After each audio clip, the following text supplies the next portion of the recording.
All right, it's now time to start, and I hope everybody is back and ready to finish this up. We will have tomorrow live at 10 o'clock Central Time, 11 Eastern, noon out on the Atlantic time zone, and then that's 9 o'clock for you, Nate, Mountain Time. 8 o'clock in the morning, if you're out on the West Coast and happen to be listening in. We know some people out there be on Pacific time. So we will have a live stream message tomorrow called Serving with Enthusiasm. And it's just kind of a good wrap-up message for our study this weekend. And I'm so glad that you have taken time to be here with us. And I pray that this will be something that you can go back to, check out for further information later on. You can share with your church, and it might help younger ministers or older church leadership or whomever to get something out of it and forward God's kingdom. So thank you for joining us this weekend. Always remember, always remember to check out rocksolidministries.org for all the latest video, sermons, podcasts, all kinds of things on the media tab of the website, okay? The rest of our time today, which I don't anticipate this being too long, is, like I said, it's just going to kind of be a grab bag of stuff. And most of it, like I said, is just kind of my thoughts and opinions, stuff that I've learned, stuff that's worked for me and my congregations that I've been a part of. First off, though, let's go through real quickly and fill in any parts of our chart that we haven't yet. If you don't have the chart, what you're missing there on the chart or in your notes is a chart that has the scripture. It has the position or the office that we're talking about, the necessary qualities, the role or the job of that person, the number of people in that role that are mentioned there. Is it one or more? And the prescribed response, or how are we as God's church supposed to react or respond or treat those people, all right? So elders care for us. How are we to respond? Let's look at that. That's on the Acts chapter 16, verses 4 and 5 on your chart. So if you go to that scripture, Acts 16, verses 4 and 5, it says, as they went on their way through the cities, they delivered to them for observance the decisions that had been reached by the apostles and elders who were in Jerusalem. So the churches were strengthened in the faith and they increased in numbers daily. When the church people will follow good, godly leadership. It's one thing to have good, godly leaders who can do things like make sure that accurate doctrine is being taught. That's one thing. It's another thing entirely for churches to follow their leaders. And just as important as good leaders, we need good followers. And when that happens, when we follow godly leadership, what will happen in our church is what happened here, is that we will grow in faith and increase in number. That is, we will grow spiritually and we will do what Jesus said for us to do, which is to go into the world, into our communities, around the world, and make disciples. So that'll happen. Go to your chart there. 1 Thessalonians chapter 5. 1 Thessalonians chapter 5. Let's look at how we are to respond to godly leaders there. 1 Thessalonians chapter 5 and verse 12. We ask you, brothers, to respect those who labor among you and are over you in the Lord. Remember, we said that's probably a good indication of overseers if they're over us in the Lord. Respect those who labor among you and are over you in the Lord and admonish you, and esteem them very highly in love because of their work. All right? I didn't get that on the chart, but also Hebrews chapter 13, verse 17. Look at that with me. Hebrews chapter 13, verse 17.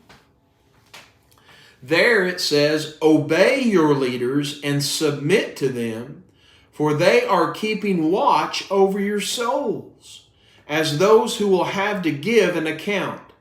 Let them do this with joy and not with groaning, for that would be of no advantage to you."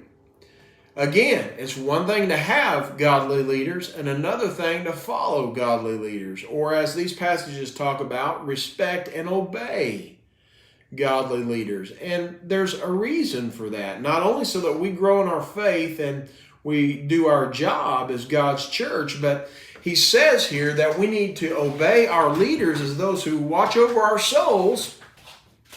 If we don't obey our leaders, we may lose our souls, we may lose our direction and our way.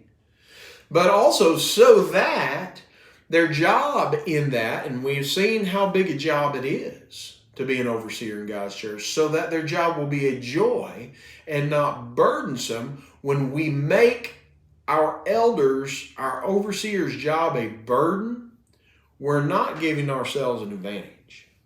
If you think that you're going to have an advantage, you think that you're going to get away with, you think something good's going to be in your life because you're going to disregard what the elders of your church say about a particular matter. Maybe it's in church discipline, and I've seen this a lot, where the elders of the church are good elders and they do their job diligently in going to somebody about sin in their life, helping them to maintain. It's worried about the sheep and the direction that they're going, and so they exercise a little bit of church discipline and go to pray with them and talk to them about this, and they say, "I don't care what you say, who are you to say, and I'm going to do what I want to do." And they really at that point make the elder's job burdensome, and it's not going to be any advantage to you to ignore that. Because number one, when you become a burden to an elder, they're not necessarily serving you with joy and lovingly, that's going to be difficult. But mostly, it's not going to be an advantage to you to ignore them because you're going to go in the wrong direction. All right. So obey them, make that a joy. Then it says, 1 Timothy chapter 5, if you'll turn back to 1 Timothy chapter 5. Verse 17, how are we to respond to these leaders? It says, "Let the elders who rule well be considered worthy of double honor, especially those who labor in preaching and teaching. For the Scripture says, 'You shall not muzzle an ox when it treads out the grain, and the laborer deserves his wages.'" All right? So first of all there, an elder who rules in a good way, and especially one who labors in preaching and teaching, is worthy of double honor. What does that mean? Well, I think what it means is that if they are doing so much of that and doing it well, that probably means what most commentators think that he's referring to there is to paying them, because that's what it means when it talks about the Scripture, "You shall not muzzle an ox as it treads out the grain." When they're doing their work, don't keep them from themselves being restored. So make sure that they're taken care of. And in some ways, maybe we're talking about elders or preachers here. If we're talking, remember, this is Paul talking to Timothy, and he talks about elders here. Paul usually uses the term overseers when he's talking about overseers. Maybe he's talking about elders generically here, and we're including preachers or evangelists or things like that. But whoever's doing this kind of work, they need to be taken care of. And preachers need to be taken care of. Elders who are doing this kind of work need to be taken care of. You know, they have October, we just finished Pastor Appreciation Month. And again, we can talk about, preachers, pastors, elders, deacons, evangelists. how that term's used, like we did earlier today, but they need to be taken care of. Are we showing appreciation for them? And then it says that the laborer, verse 19, do not admit a charge against an elder except on the evidence of 2 or 3 witnesses. Don't hear accusations about these men who are serving God without there being 2 or 3 witnesses. You know, many ministries, good ministries, have been ended because of what one person said. And somebody in the church said this about them, and whether it was the elders, the overseers, looking at another elder overseer or a preacher or whoever it was, and they said, well, you know, so-and-so said this, and I don't know if it's true or not, but they act on it. He says, don't even hear it. Don't even hear what an accusation somebody's going to make against one of those kind of people, those faithful servants. Have those qualifications, those characteristics, unless 2 or 3 people are saying it. All right, then you go down that road, but don't even hear it otherwise. All right, filling out the other boxes on the chart. Here's an easy one. Elders in the New Testament are always a plurality. They're always a plurality. Every time you read the word. So on that part of the chart where it says 1 or more, just put more all the way down through there. And that goes for deacons and teachers too, just because that's the way we see it there. We're always talking about them in the plural. But every time you read the word, unless it's somebody like Peter here that we read earlier in Peter, he just refers to himself as an elder. When you read that, when we're talking about elders, we're talking about a plurality, multiple people there. So there's never a case where you see to the elder. We're writing to the elder, the only elder at a place or over a region. It's always a plurality of elders that Paul wants to see in church. Now this leads again to all these, what if questions. And, well, what if, like there's a lot of churches, what if, we used to have a plurality of elders, but, this elder died, that one moved away, this, that, and the other, and for whatever reason, we don't have one left. Well, that's a difficult situation. It really is. I'm not going to say that it's anything other than that. Or we don't have any elders because we're a small church out in a rural area and it's all women, or there's only one man, he's not qualified, or whatever it is. What do we do if we're just left with one elder or we don't have any? Well, I don't know. You'll have to decide. Is that person not going to be an elder any longer, and we just go to more of kind of a congregational kind of leading and deciding upon things? And that may well be where you need to go, because if you don't have an elder or anybody more qualified than one person to be an elder, you probably have a very, very small congregation anyway. I'm kind of getting ahead of myself, but let me tell you what you don't do, and that is have elders come in who are not qualified. Just because you only have one or you don't have any doesn't mean you should have some that aren't qualified. Do without before you do with unqualified. Because that's just, you're definitely anti-scriptural, unscriptural if you have unqualified elders, okay? But again, probably either because you're very small, or you could just operate as a loving family, or maybe you're in a new church. When I was in a new church, the first church that we were working with, at one point we had 110 people in church, which is a larger than average church. If you take average church size across the United States of America, all kinds of denominations, that's an above average size church.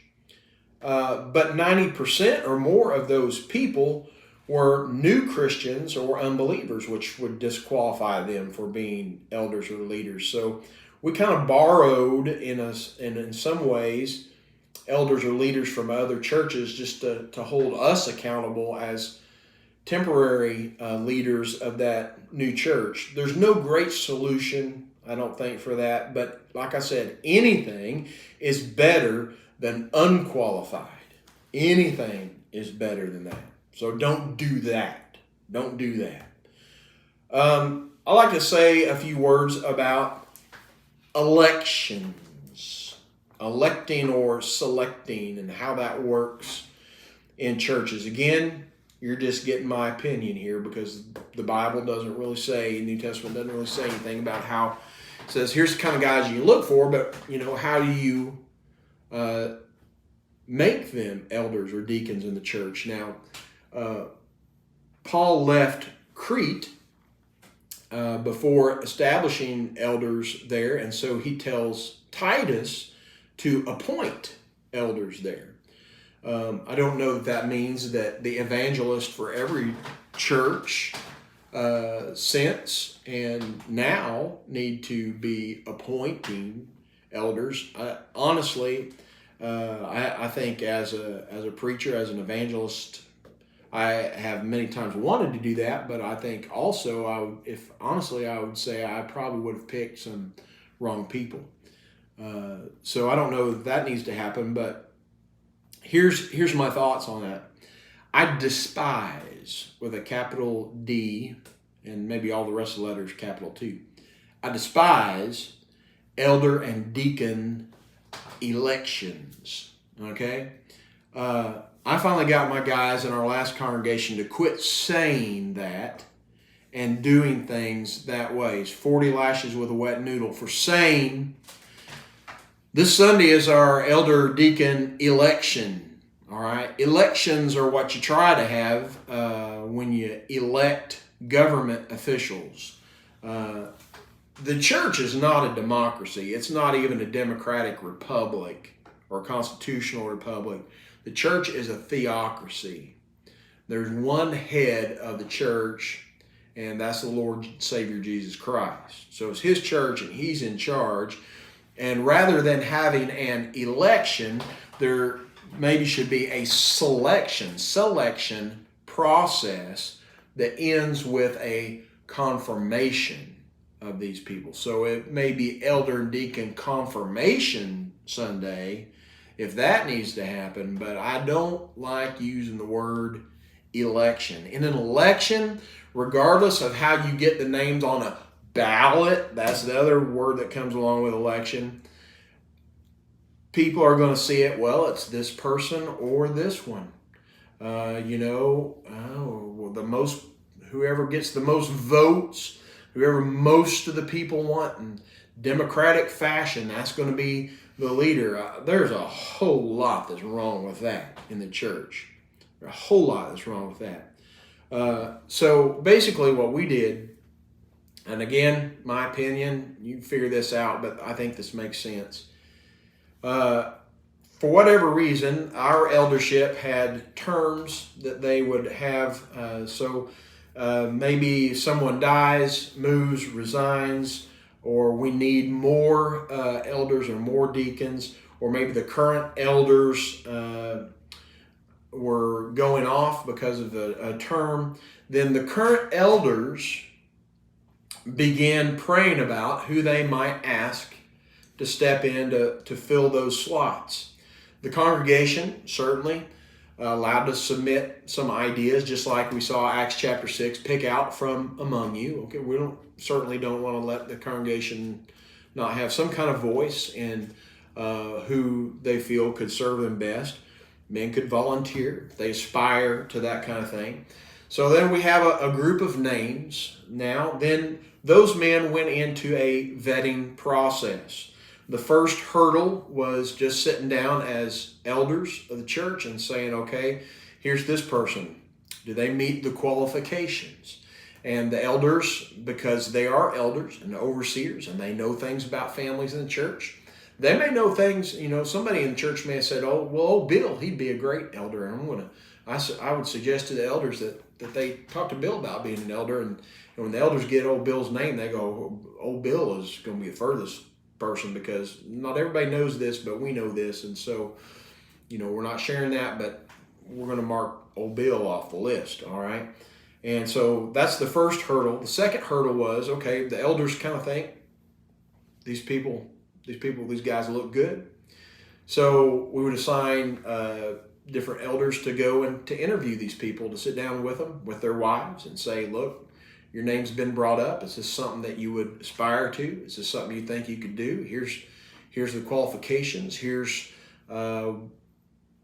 what we would expect of you. Is that something that you want to be a part of? And along with a lot of teaching and preaching alongside and beforehand, okay, before all this process starts. If so, then the third hurdle is the current elder's decision. They're now going to decide, okay, here's the people that have said they would be interested in the slots that we need to fill.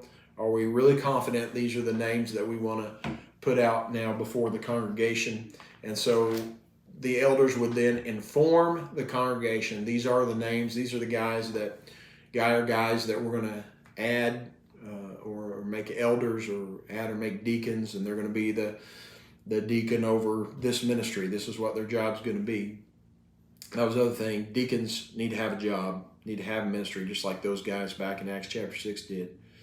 And so they were given to the congregation for consideration, and then over a period of time, sometimes that's listed in congregations' bylaws and whatnot, the congregation had a period of time to come to the eldership at that point, not anonymously, but come to the elders of the congregation and voice any biblical, I don't like, the car he drives, or where he works, or I don't like this, that, or other thing, his personality, biblical concerns. This is a sin in his life that I happen to know about, or this is where I understand they don't meet the qualifications.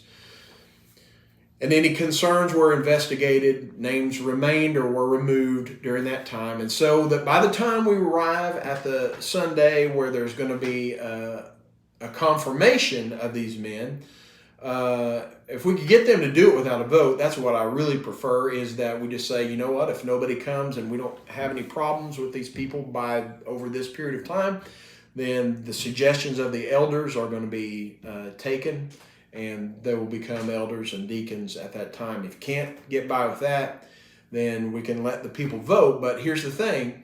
If there's been a period of time for the people to say, I have this biblical problem with him, then when the vote comes, there should be how many no votes? 0, okay? Unless it was a concern that somebody had that the elders said that's not a biblical concern, then maybe they would vote no and the elders would go, well, that's fine. But that's how I think that it should play out. And the congregation confirms the elders' recommendation for elders and deacons based on their prayerful biblical consideration. I think that's the most biblical way maybe to do that. Another thing about making elders and deacons is ordination. And I've talked a little bit about that today. Ordination is a touchstone whereby we go back and we remember what it is that God has set us aside to do and the part that we're supposed to play in God's church. So ordination is important. It's important not that we just say, okay, these guys are now elders and deacons. It's important that we celebrate that and we ordain them, we lay hands on them and pray for them in such a way that they have a touchstone to go back to, that we all have a touchstone to say, well, we ordain these guys and we're going to support them and obey them and follow them as our leaders. And when we did that, we had the current elders who came up onto the stage. We had the new elders and their wives come up, and they would kneel and we would pray over them, anoint them with oil and pray for them. And then they would, the current elders would wash the feet of the new elders. And then we would do the deacons. And the new deacons' feet would be washed by the new elders or the old elders or old deacons or something like that.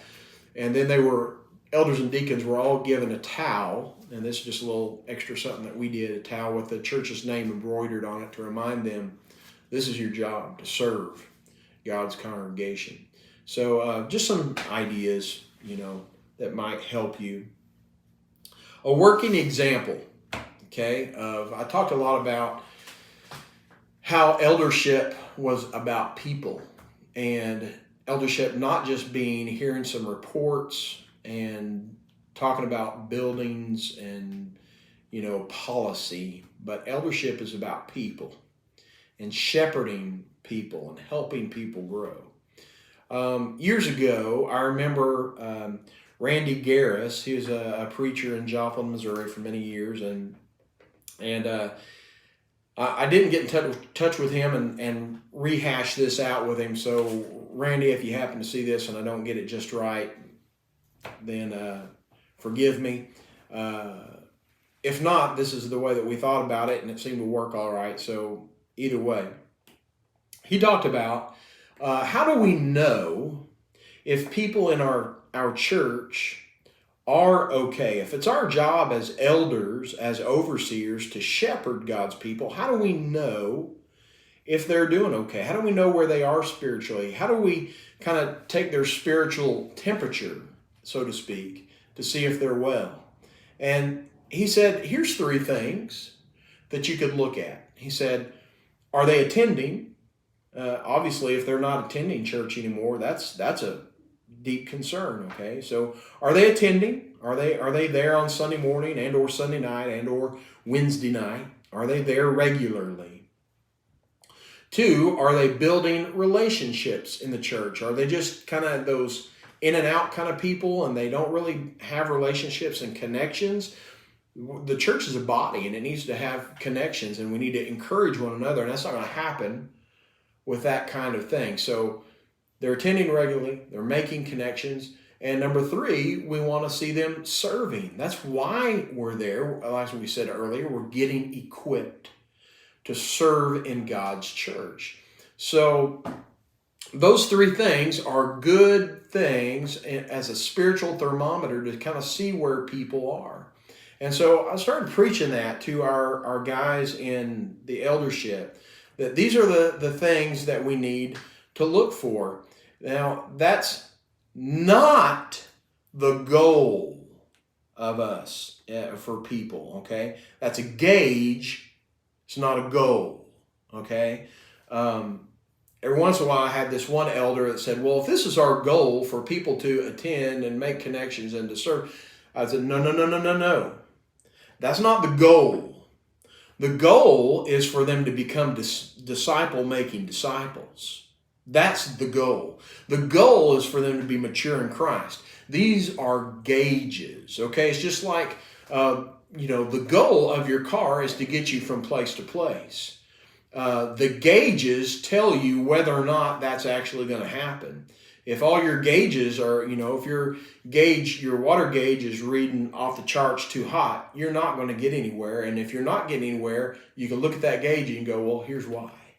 Or, the fuel gauge, these are gauges, not goals. Same way, these 3 things, attendance, connection, involvement, those are gauges. They're not the goals, but they're gauges of how well we're doing or why we're not doing, okay? And so what we determined to do was to help people, that was something attainable, something that we could look at and say, well, are they doing that? If they're not, how can we help them to get there? And so we looked at all the families in the church. And at that time, our church was about 250 people. It was an attendance of about 250 people.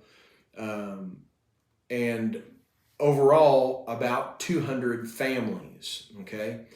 And by 200 families, we counted everybody who had attended once, whether they were members or not.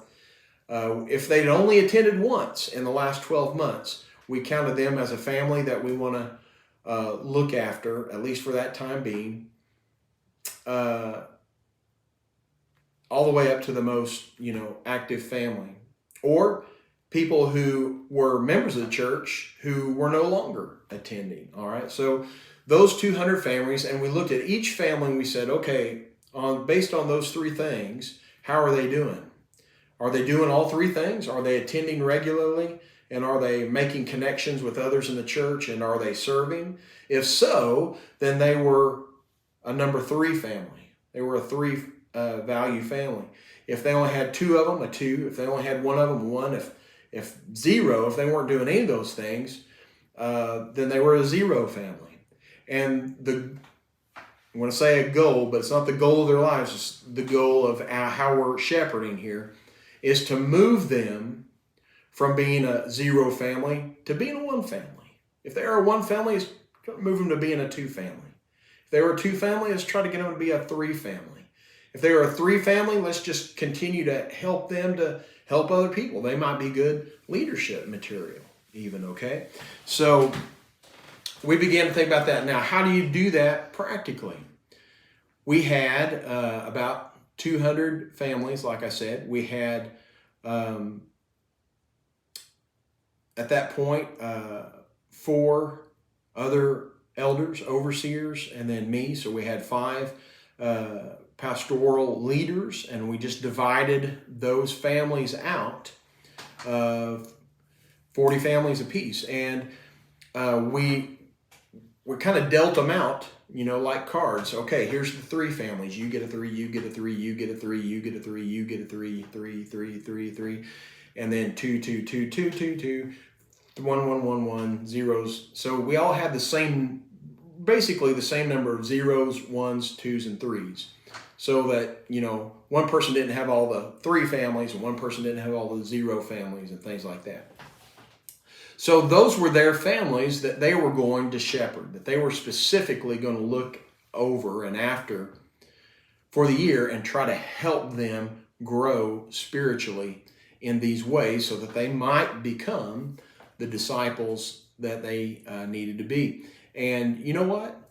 I don't think that there were hardly any families after a year, that there were hardly any families on those lists that we didn't see movement in. Certainly nobody moved down.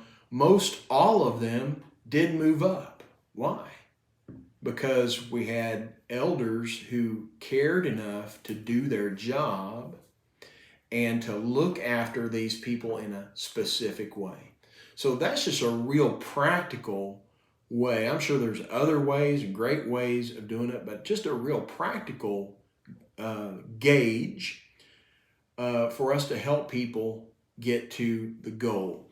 Now, the other part of that is when we had an event, say we had a revival meeting, guess what? There were 5 of us who each had a list of families, and there were 5 revival services.